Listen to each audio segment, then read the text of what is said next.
السلام عليكم، اخوكم سعيد مناد معكم في نهار جديد، فيديو جديد. اليوم كيفاش غادي نتعلموا نصوروا صور ابيك نطلعوها بالهاتف فقط.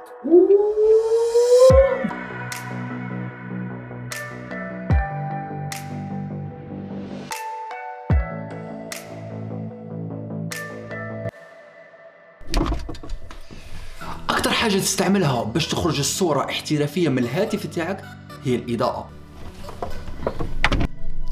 بالنسبه للاضاءه حاول تستعمل اي اضاءه تكون متاحه بالنسبه لك. انا في هذه الحاله راني نستعمل هذه الاضاءه اللي هي عباره عن لمبات في وسط السوفت بوكس، لكن كاين واحد الاضاءه اللي دائما نستعملها في اغلب الحالات فوتوغرافي ولا الفيديوغرافي، هي غودوكس SL60.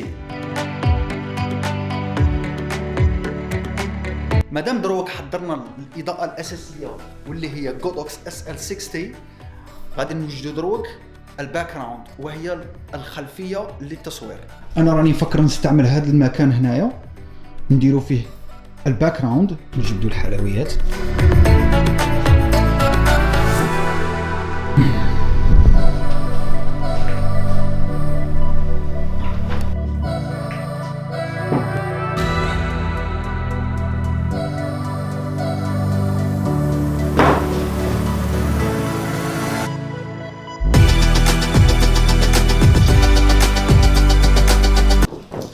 ما عجبتنيش الفكره، قلت نديروا فكره مغايره شويه.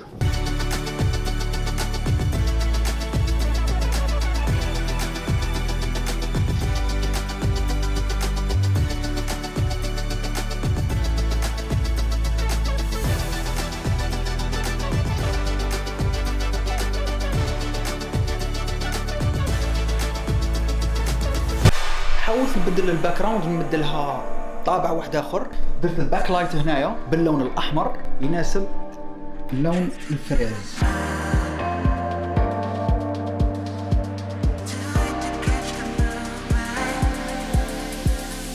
ما تنساش على كل مره كي تبغي تصور تضغط على المركز اللي راه يبغى يكون اون فوكس باش يقد يعطيك البلور باك جراوند.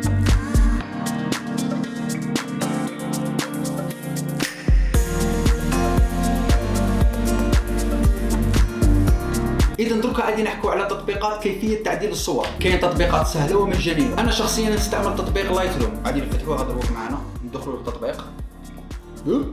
مثلا هذه الصوره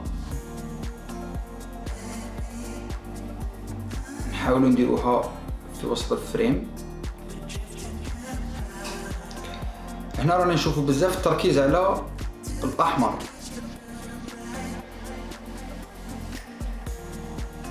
اول حاجه اللي هي نحوسوا المنطقه البيضاء، اكثر منطقه بيضاء وراها.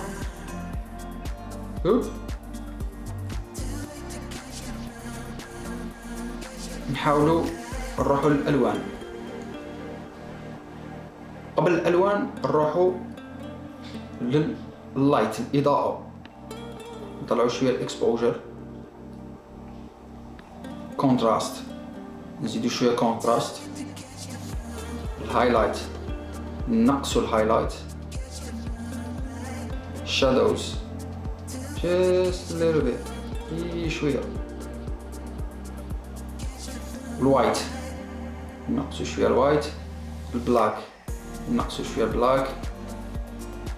نروحوا للكيرف، نحاولوا نديروا كيرف صغير على شكل اس، حرف اس.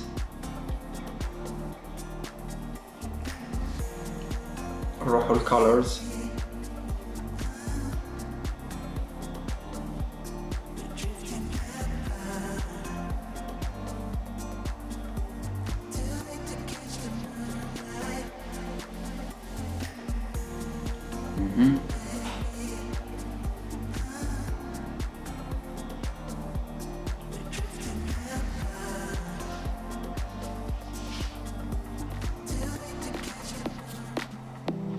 اما بالنسبه للون الاصفر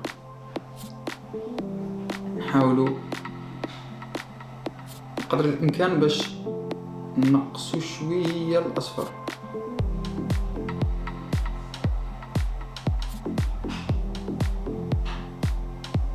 تبان لي هكا احسن.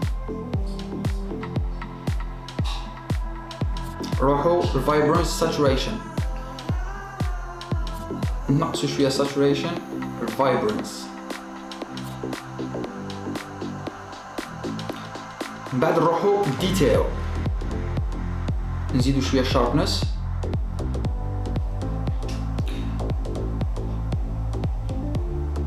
نويز ريدكشن حوالي هكذا. كونتراست حوالي 20. color noise reduction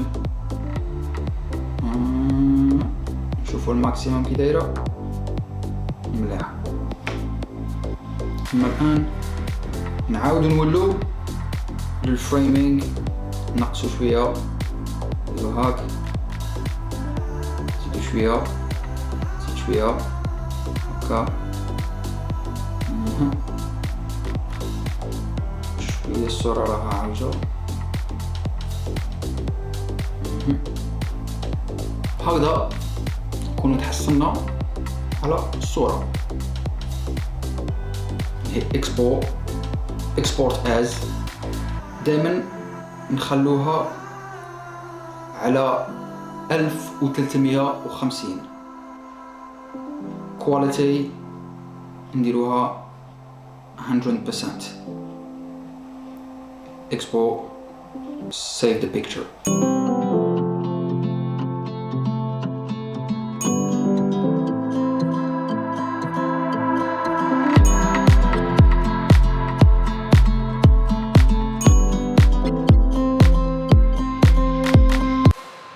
في الاخير ما علي غير نقول لكم دير ابوني. نتمنى ان شاء الله نشوفكم في فيديو اخر. نحاولوا ندوقوا شويه.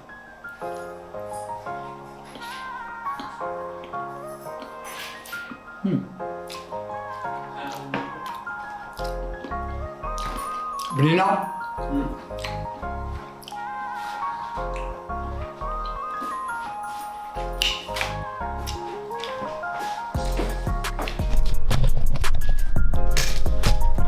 قبل ما ننسى، اللي مازال ما فولوانيش في انستغرام يفولوني في انستغرام. غادي نخلي لكم اللين تحت في الديسكريبشن باش تشوفوا الصور وتاخذوا فكره عليها. ومره جايه ان شاء الله نديروا كيفيه تصوير المنتجات بدون اضاءه، فقط باضاءه الشمس.